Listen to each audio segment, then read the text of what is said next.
สุดที่จะเกินกล่าวได้สาวลาวเฮาอ่อนหวานงามสง่าดุจดังหงส์เหินลงมาจากเมืองแมนอภรณ์ใสแต้มสีให้เห็นแก่นที่แน่นแฟ้นคุณค่าเสื้อชาติวงศ์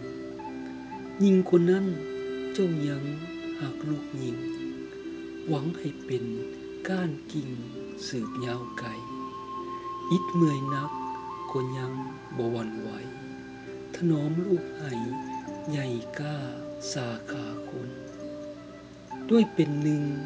ลูกของแม่หญิงลาวจึงแผ่วพราวอีกอ้างคุณค่าได้จึงอยากย้ำให้ฮู้สั่วชีพวาย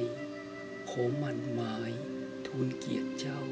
เฝ้าคู่เคียง